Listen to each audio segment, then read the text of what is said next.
Hello, my name is Denise Scaloni. 3 years ago, I started my own home-based business. Along the way, I met some wonderful women that have helped me. Through this show, Empowering Women, I will be introducing you to some of these women.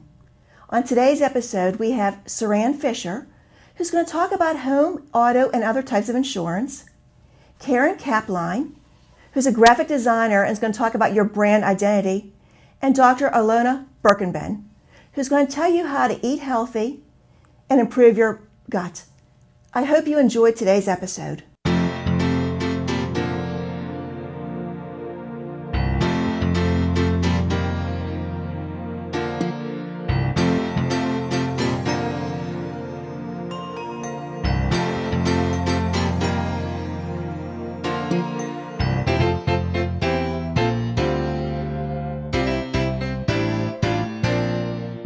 Hello, I'm here with Saran Fisher of Liberty Agency. Hi, Saran. Well, hello, Denise. Thank you for being here. And thank you for having me. Can you tell me the difference between Liberty Agency and insurance companies? Because there is a difference. Oh, absolutely, yes. Agencies represent people and companies write the business. There are two types of agencies. There are the direct agencies, the State Farms, Allstates, Nationwides, companies like that, and they work for the company. There are independent agencies such as Liberty Agency, and we represent the client to the company. Okay. So our client is our biggest concern, not just filling in the numbers for the company. That makes a lot of sense. I know some people, like myself maybe, buy an insurance policy and never look at it again. That's a mistake, isn't it? Absolutely, yes. That's their first mistake. And people buy insurance because their mortgage company requires it, or the state makes them have it, and then they never really look at it again. And your insurance needs change over time because your life changes over time, and the world changes as well. Things that exist now, as far as risk are concerned, didn't exist years ago. Social media has had a big impact on things. Identity fraud, there's a number of different areas that are insurable now that didn't used to be insurable because they weren't a concern years ago. And liability is a big concern. You need to make sure you have good liability coverage because if something happens to your house or happens to your car, it's a finite amount. Sure, you're out $20,000, $30,000 for a car, but if you're involved in a car accident, you could be responsible for millions and you could be paying for it for the rest of your life. So liability is your biggest concern as far as your insurance is concerned, and it's relatively inexpensive to address. You mentioned home and auto insurance. It's probably two of the biggest ones, I would think. Yes. What should people look at when they're purchasing home insurance? Is there some things that they need to look at or some things that they don't need that sometimes they get talked into getting because, like you said, depending on what company you're working with? Well, and as I mentioned, your life changes over time and your needs change. When you're young, you may have limited needs as far as your personal property and your house or whatever is concerned. As you get older, you acquire more stuff. You have more stuff to insure. And then as you get even older, you may give a lot of that stuff away. So you need to review it on a regular basis and make sure that you've got the right coverage. But as far as homeowners insurance is concerned, what a lot of people forget is that you're not insuring the market value of your house. You're not insuring what you could sell it for, but rather what it costs to replace it. An example of this is if you have damage to your roof, you're not going to put old shingles on. Right, right. You want a brand new roof or a brand new kitchen, and that's why you want to make sure you insure for replacement cost. But that's excluding the land because your land isn't going anywhere if your house burns down. So. And what about auto insurance? Auto insurance, again, liability. Liability is the biggest thing as far as auto insurance is concerned because people don't realize. They say, oh, I'm driving an old car, so I just need the state minimum limits. Well, unfortunately, that big old boat that you're tooling around in can cause some serious damage. And if it does, you're responsible for it, even if your car insurance company isn't paying for it. So if your limits don't provide enough coverage, you're still on the hook. And there's something called an umbrella that you might want to consider talking about. What is an umbrella then, since you brought it up? An umbrella policy is an excess liability policy that goes over your home, your auto, and any of your toys. If you have a motorcycle, if you have a boat, if you have rental property or a seasonal home, it'll protect all of that, and it'll give you an additional $1 million for, in some cases, as little as $100 a year. Wow, So, it's very inexpensive. yes, so you definitely want to talk about an umbrella, but there are actually two types of excess liability policies, and there is a difference between the two of them. So make sure that you talk to your agent and that you get an umbrella policy rather than just an excess liability policy, because an umbrella policy will drop down and pick up coverage that your home or auto may not cover, whereas an excess liability only pays after your home or auto has paid. Interesting. I've never heard of that, umbrella coverage. Is that something that people don't know about? A lot of people don't know A about? lot of people don't know about it, and it's an inexpensive way to give yourself an extra layer of coverage that will protect you. And that's the whole purpose of buying insurance, to protect you and your family in case something unfortunate should happen, because an accident shouldn't ruin your life. Right, right. So we're all going to pull out our policies now and review them after watching this interview. So for our homeowner's policy, we should take a look to see if there's things you said that we don't need any longer on there. Right. Well, and as I said, some of those things you may have given the jewelry away. Maybe you don't have the same type of house anymore. Maybe you've changed your lifestyle. And in some cases, your homeowner's policy hasn't followed. Or in some cases, your homeowner's policy has an inflation guard that's just gotten out of hand. Okay. And what about the auto policies? When we take a look at that? Yes. Well, auto policies, in most cases, you probably want to make sure that you have at least comprehensive coverage as well as your liability coverages. But collision may not necessarily be something to carry, especially if you're driving an older car, because if the car's old and you've got a deductible, once you get paid for that, is it really worth spending the money on the premium? Something to consider. Again, review. Review. You've made me a believer, Saran. I'm going to go home and pull those policies out. I know with some people that may be watching, insurance is something that we think we have to have, but we hope we never have to use it because we don't want to use it. No. We don't want to use it for home or auto. What else can we do to be prepared in case that unthinkable happens, that we need to use those policies? Well, besides reviewing.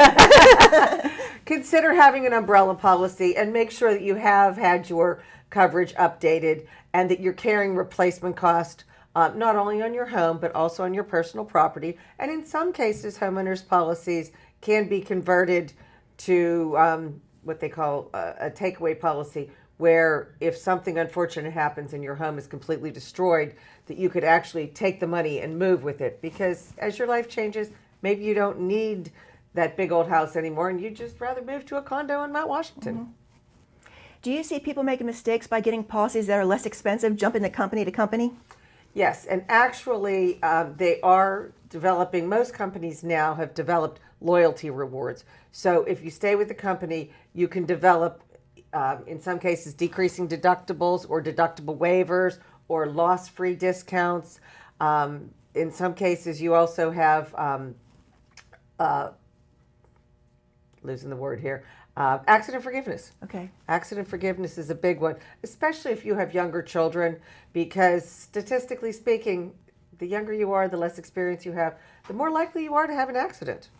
Saran, you've given some great tips, because I think insurance is that muddy area that we buy and we don't look at it again, like I said, which we're not going to do that anymore. We're going to pull out those policies and review them.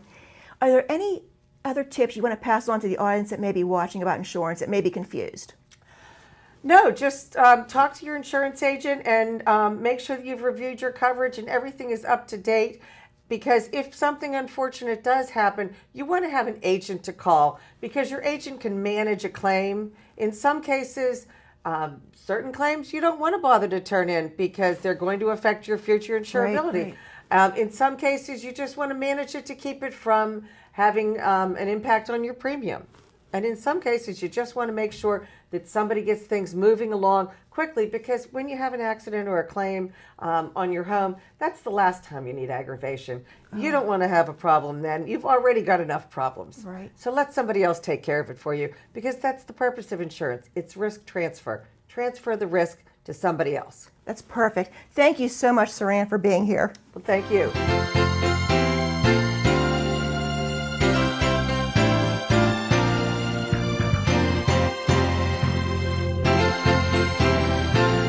Hello, I'm here with Karen Kapline of Better Be Creative Services. Hi, Karen. Hello, Denise. Thank you for being here. Thank you for having me. Better Be Creative Services. That's a unique name. How did you come up with that? Well, I am a musical theater buff enthusiast from way back, and my parents instilled that in me, and they encouraged me on old musical movies and things like that. So I was once watching a Danny Kaye movie when I was trying to come up with the name of my company. And it was, the line in the movie was, life couldn't possibly better be. And while not grammatically great, I just loved the way it flowed. And when you pair better be with creative, you really have something. So I just thought better be creative. My new tagline is, if you have a story to tell, you'd better be creative. So It's a great name for your company. Can you tell the audience what you do? I'm an independent graphic designer. I do just about anything you can see is what I like to say. I specialize in brand identities because they're, to me, like the ultimate kind of way to represent a business. It's like the business biggest problem you can solve is that identity of a business, of how it gets out to the public and how a business has represented itself. So. But I do all kinds of marketing materials, websites, just about signage, anything you can do. So. Anything that you look at, you can do? Yes, pretty much. Pretty much. I know you do a lot of logos. Yes. Now, if there's someone watching that may have a logo they don't like for their company or thinking about getting a logo is not just something to come up with and just put aside. A logo is really part of your brand, isn't it? Mm-hmm. Yes. Some people think they don't need one. Some people think it's all they need. But when it comes down to, a brand is really a message. Mm-hmm. And it's how you interact with people you're not talking to specifically, but so you have to let your brand and your logo talk for you, and that's done with different fonts and colors and all kinds of things that evoke emotions from people when they don't even realize that it goes beyond, just the logo itself. So. What if someone came up with a logo for their business? They decide that after a while they didn't really care for it. Is it okay to change your logo in your business? Oh, absolutely. I'm going through that process myself, actually. Okay. Because your business changes. You grow. You get better at what you do. Your market might change. Who you're talking to. That's also part of what your brand is talking to a particular segment of the population that you want to get your message to and cause them to react by using your services or buying your product. So yeah, definitely it's almost a prerequisite either to completely change it if things aren't working or tweak it up to accommodate where you are now. You talked about brand identity. Mm-hmm. Can you talk a little bit more about that? Because that's interesting. An identity it's who you are. It's why you do what you do. It's very important to know why you do what you're doing so you can tell people why you're better than anybody else, what your product is, why your product is different from anybody else's out there. It's just about, it's as important as what you do is getting that message out there. So. And I've heard you talk a lot about colors. You should have a theme with your colors, shouldn't you? I kind of had this color and this color, and you really need to have some type of fluidity there. Oh, sure. Yeah, color is people don't realize the psychological impact that color has. It's a matter of picking, like if you were a hospital, you wouldn't pick red. That would be a bad idea. That would be bad. So you would pick, something, red is a color that evokes excitement and actually hunger. Look at 90% of your restaurant logos out there. They're red and yellow because that's what makes you hungry. Oh, I never thought of that. It's funny. I mentioned this to someone and they went out and that's all they saw. Like all of a sudden I see him the next time. He's like, yep, that's all I saw was your red and yellow. But things like green and blues are very calming. So that's what you would see on like a hospital or a therapist or someone like that. So it's very important what the tone you set when you pick colors for your logo. I don't care if you like orange, if that's not going to serve your brand, if it's not going to, represent what you do, then that's just not a color to use. And everything should be consistent with your brand, your logos, your marketing materials, your website. Yes, because you have a message. Keep coming back to message because it's that important. Everything should serve that message. Everything should tell that story. I mentioned musical theater. It's one of the things I was trying to figure out the other day. I was like, why do I love it so much? But it's kind of like the ultimate in storytelling. It is. You have all these parts. There's songs, there's, costumes, there's all these things that amount to one thing. They have to tell that story.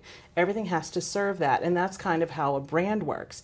Everything you do, from your marketing material to your, of course, your logo, to the things you say, how you shoot, if you have products, how you shoot those products, what models do you use? They all you have to come back to, why am I using that? How does it serve the message that I'm trying to get out to my target audience? That's a lot to think about. Well, yeah, no pressure. No but pressure. That's, there's people out there like me who can help you, try to figure that out. So, What mistakes do you see that people make?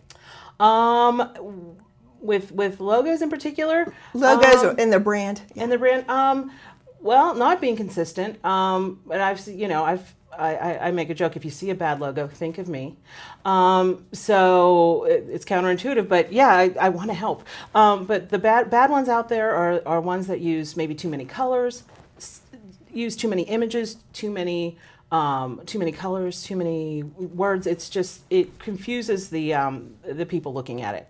It creates confusion. People have to get it just like that. Get what you do, what you are, and generate interest all in a split second. So you can't use too much stuff. That's probably the biggest. I have seen some logos and brands. I look at it and I think, I don't know what you do. This logo has nothing to do with what you do. It's true. It's unfortunate, but it's true. So if someone's starting out, and maybe they don't have a lot of money to hire someone like you, they're doing their own, come up with their logo. That's what I did. I came up with my own logo. What should they do first? Come up with their name of their company and then the logo and then work out their branding? Or what steps would you recommend? Number one is your message. Okay. Figure out who you are, who you want to reach, and why. Why are you doing what you do is probably, and that's kind of how you get to your message. Everything, I've sat down with clients and I ask them, okay, and that's usually the first thing I do. I call it informal therapy. Because I've got to get in their head and figure out what, I kind of draw it out of them, just like a therapy session. But in your head, you've got to figure out, why am I doing what I'm doing? Why am I better than anybody else at doing this? What do I have to offer? And how, and then everything else serves that to get that message out there. So you're going to pick your colors accordingly. You're going to pick your font accordingly. Oh, yeah, I never really thought of font. Font is huge. Whether you're using a script, which is very feminine and all that kind of thing, or, something that has a nice big, thick, heavy font, Sure. all has the same psychological effect as a color. So it's all telling your story just from that get-go. It's the first thing you see. So it's the it's their way in. It's the first impression sometimes people get of you. So it's important to try and get that message right out. Any final words that you want to say to the audience and they're thinking about branding or logos, websites? Figure out who you are. Like I said, pick your fonts. There's information out there about fonts and colors and that kind of thing, and that can help you along your way. Either do it yourself or even just talking to a graphic designer, speaking that language and knowing what's right for you. So yeah, but always come back to your why. Why is what you do important, and what you want to get out to your audience. And I think sometimes people don't think about that. No, they just, I like this color and I like this font and that's what I'm going to do. And it's not about you. It's about what you do and how the audience is going to respond to it. I think that's the best thing. It's about how the audience will respond. Karen, thank you so much for being here and giving such great information to anyone that's watching. Oh, yeah, thank you for having me here. I'm glad to impart any kind of information that will help people have a better presence, have a better marketing. So You are the brand lady. I try. Thanks, Karen. Thank you, Denise.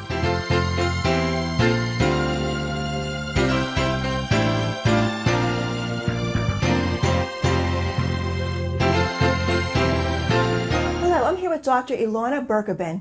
Hi, Ilona. Thank you for being here.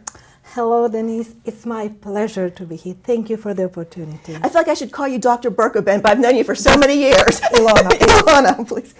Can you tell the audience a little bit about your background? I mentioned that you're a doctor. Yes.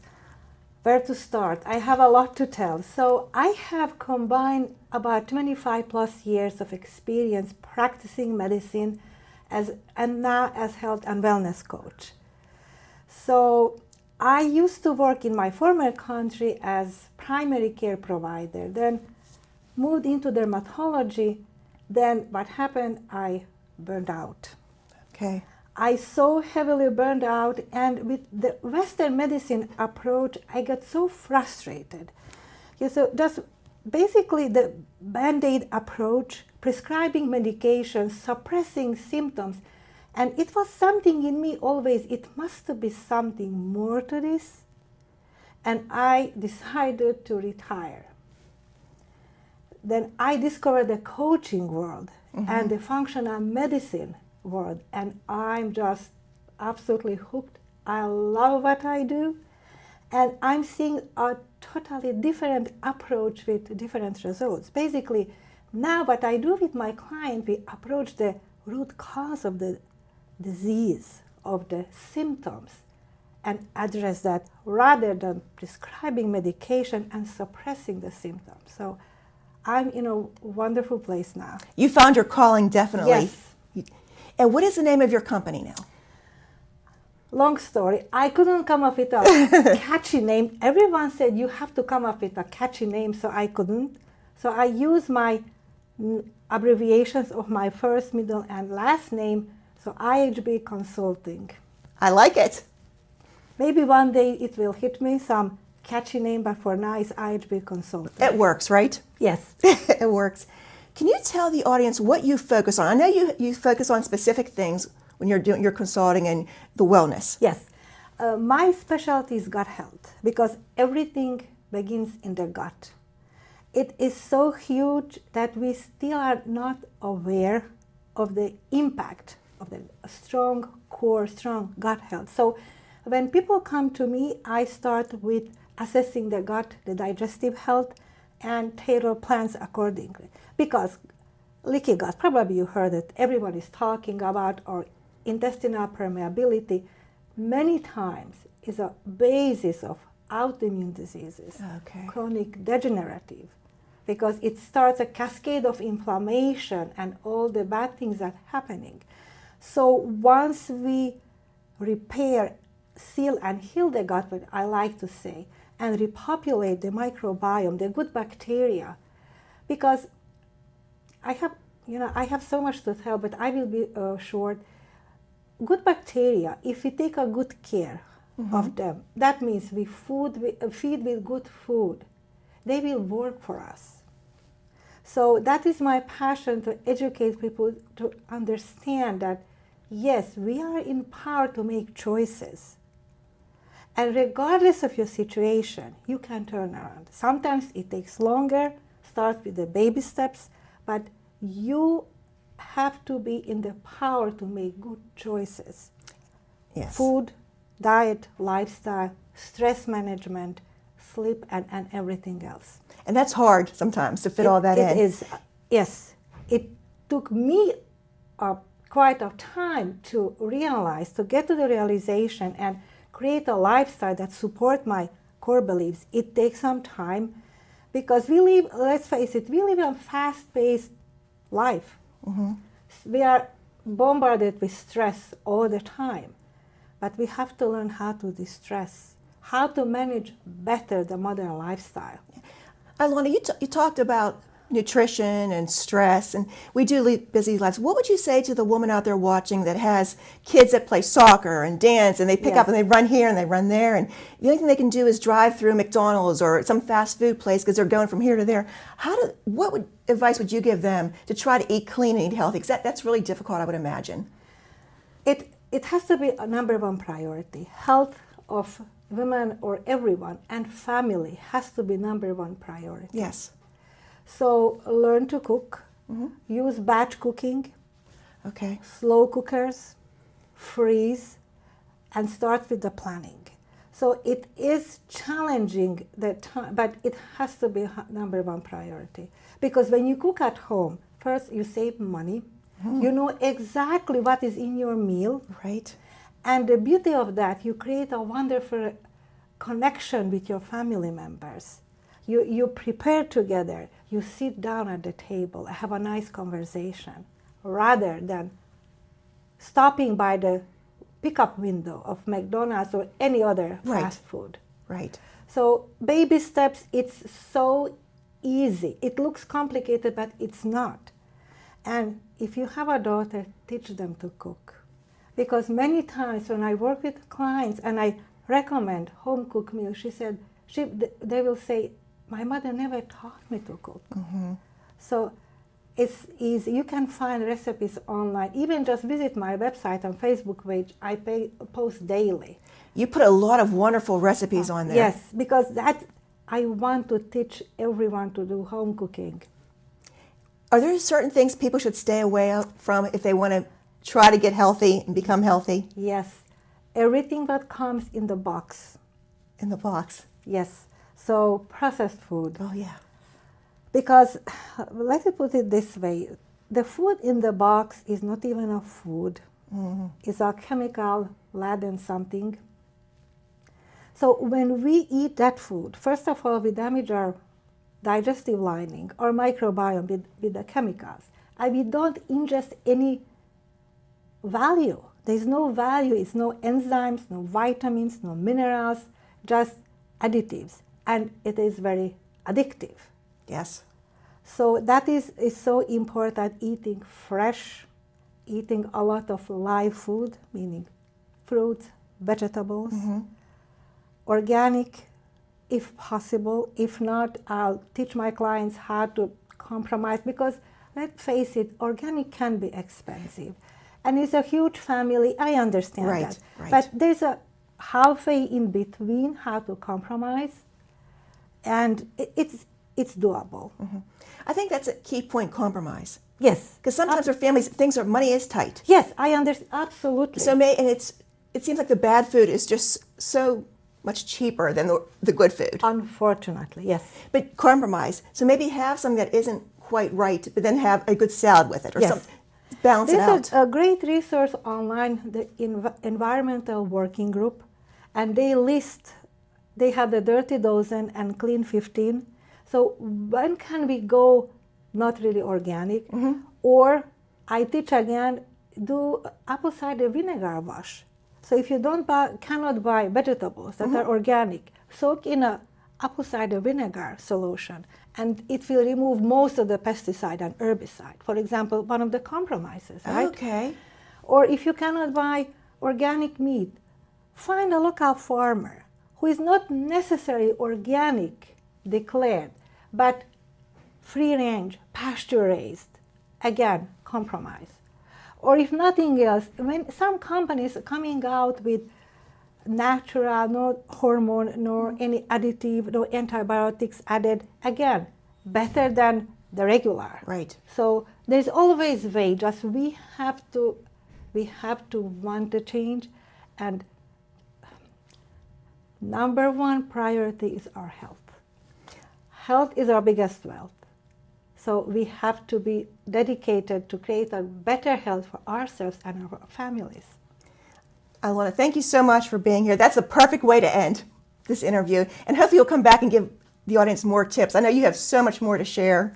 Thank you so much, Denise. Yes, I do. Thank you. I'd like to thank you for watching today's episode of Empowering Women. I especially want to thank my guests today, Saran Fisher, Karen Kapline, and Dr. Alona Birkenben, for passing on such great information and tips to the audience. I hope they've inspired you to live your dreams and empowered you to be the best that you can be. Thank you, and see you next time.